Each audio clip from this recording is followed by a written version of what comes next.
So students, next type of asexual reproduction is spore formation. Spore formation occurs only in fungus.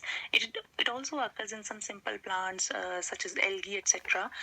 These spores are of two different types, zoospores and conidia.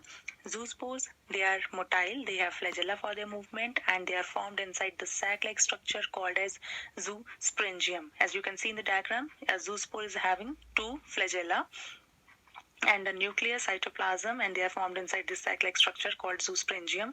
They are always formed endogenously. But on the other hand, conidia, they are formed exogenously. They are formed outside the sprangium in long chains. They do not have flagella, so they are carried away by wind or water currents, and like in penicillium, they are formed in long chains which may get detached for their independent existence. Next is gemmules.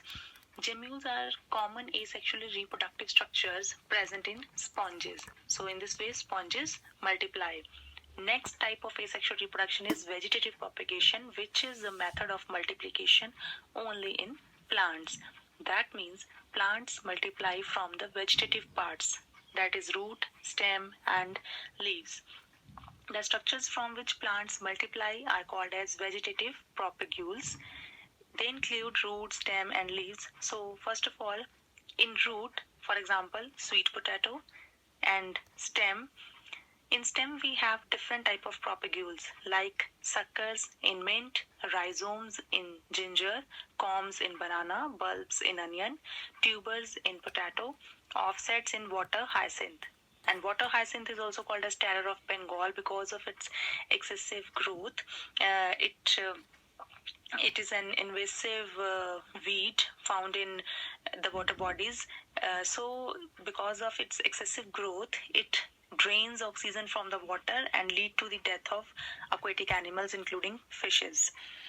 Third type of vegetative propagule is leaves. So leaves also help in the multiplication of plants. For example, in Bryophyllum, new leaves arise from the margins of parent leaf, and they may get detached to form new plants. So there are different types of vegetative propagation. It may be natural, it may be artificial.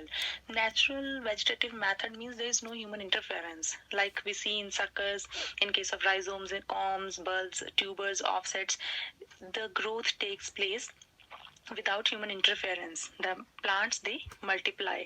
But in case of artificial methods, human interference is there. We can grow desired species by using artificial methods of vegetative propagation. Now let us move on to the advantages and disadvantages of natural and artificial vegetative propagation. Natural methods, as they produce large number of plants in less time. They actually they also this method give rise to those plants which can grow and lost their capacity to produce seeds like banana and oranges, etc. But disadvantage of natural method is that the disease can transfer from one generation to the next generation. On the other side, in artificial method, we can produce large number of plants in less time. It is rapid process, not that much easy process. So the person has to wait for the results. It can eliminate disease character from the generation, and this method helps in the production of healthier species. Disadvantage is that it takes more time, sometimes results are not there, and it is expensive also, right? So we have finished with the asexual part of reproduction from chapter 1. I hope you all have understand the concepts.